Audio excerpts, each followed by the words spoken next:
Ito ang isa sa mga dahilan na ang administrasyong Marcos ay halatadong ang mga Duterte lang at mga kaalyado nito ang puntirya nila. Kung inyong mapapansin pagdating sa pagkuha ng impormasyon upang masira ang mga Duterte, ang Davao City ang kanilang hinahanapan ng butas na magmukhang korap ang namumuno dito. Na ipinakikita nila na palpak ang mga proyekto ng mga Duterte sa Davao na ginagamit nilang dahilan ang pagbaha dito, pero ang pagbaha sa Ilocos Norte ay wala silang masabi. Sa panahong ito ng Administrasyong Marcos, dito nyo makikita na ginagamit nila ang kanilang kapangyarihan upang puntiryahin ang kalaban nila sa politika. Sa halip na problema ng bansa ang kanilang pinagtutuunan ng pansin ay nauuwi lang sa pamumulitika. Halos karamihan ng mga politiko at ahensya na nakaupo ngayon sa gobyerno, ito ang kanilang naratibo. Sila ba ang maituturing mong lingkod ng bayan o lingkod sa pangsariling interes sa politika at kapangyarihan, hindi ang taong bayan? Kung titingnan natin ang dalawang lugar na ito, mas mayaman ang Davao, lalo na ang Davao City at mga lalawigan ng Davao Region kumpara sa Ilocos Norte. Sa dalawang lugar na ito, iisang pamilya lang ang nagpapatakbo sa dalawang bayan na ito. Ang pamilya Duterte sa Davao at pamilya Marcos sa Ilocos Norte. Pero dito nyo makikita kung anong klaseng mga politiko ang nagpapatakbo nito. Ang Davao ay pinatakbo ng dating mayor at naging presidente Duterte na bago siya maging presidente ay maunlad na ito.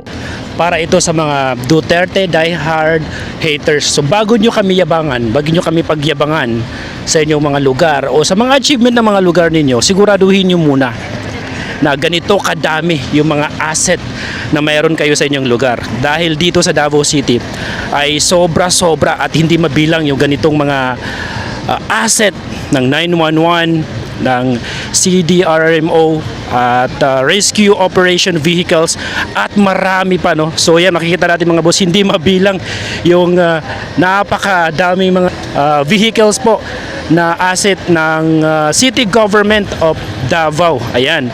So nakabalandra halos lahat ng asset, rescue operation, 911 vehicles po ng City Government of Davao City dito po sa may Coastal Road ng Davao City, dahil po meron po silang ginaganap na programa ngayong araw. Kumbaga po, hindi sa pagmamayabang, pero kita-kita mo talaga kung gaano talaga kapursige ang mga leaders natin dito sa Davao City para pamahalaan or para pagsilbihan ang mga Davaoenos. So yun, masasabi talaga natin na nakaka-proud maging Davaoenos, and maraming salamat po sa mga leaders natin dito sa Davao City dahil meron silang ganitong klaseng leadership na kung saan ay kitang-kita ng buong Davaoenos.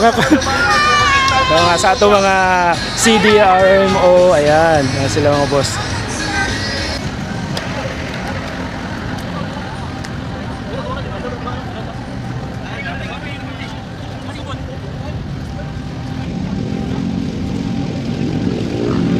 Pero ang Ilocos Norte na hawak ng pamilya Marcos, na naging presidente pa si Marcos Sr. at naging presidente pa yung anak, na may kakayahan silang higitan ng Davao kung gugustuhin nila dahil hawak nila ang pondo at sila ang nasa kapangyarihan na kahit anong proyekto ay kaya nilang gawin. Bakit ang simple lang na problema sa flood control at pagtaas ng bilihin ay hindi nila magawang ayusin? Ang ibig sabihin lang nito, ang problema mismo ay ang politikong nagpapatakbo ng gobyerno.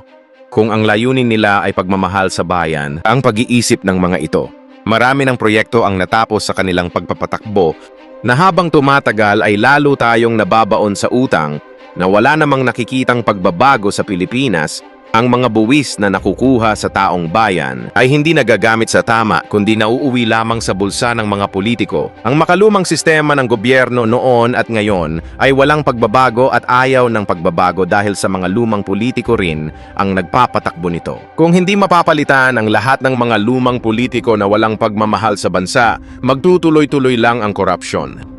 Na walang nakukulong sa tunay na may gawa ng katiwalian, gamit ang pera ng taong bayan sa madali nilang pagyaman sa kaban ng bayan. Na mahihirapan kang ipakulong ang mga ito dahil kaya nilang gamitin ang pera ng bayan upang kumuha ng magagaling na abogado na handang magbayad sa malaking halaga, na hindi kayang gawin ng ordinaryong mamamayan na lumalaban ng patas. Kung walang death penalty na magbibigay ng banta sa mga ganitong uri ng mga politiko, taong bayan ang laging talo at apektado sa kanilang pagpapatakbo. Maging matalino sa mga nangyayari, Kilalanin ninyong mabuti ang mga politikong binibigyan nyo ng kapangyarihan sa gobyerno na halos karamihan sa kanila ay nasisilaw sa malaking halaga at madaling mapasunod dahil sa salapi. Sila ang mga politikong walang pagmamahal sa sariling bayan, kundi sa pangsariling interes lamang sa politika at kapangyarihan. Kung gusto nyo ng pagbabago, palitan lahat ng bagong mukha ang gobyerno sa pamamagitan ng bagong halal na pangulo. Ito po ang Mark My Channel na naghahatid sa inyo ng mga kwentong may kaalaman. Mag-subscribe na sa aking channel. Follow nyo ako para makagawa pa ako ng mga ganitong content para sa inyo. Like nyo at magkomento.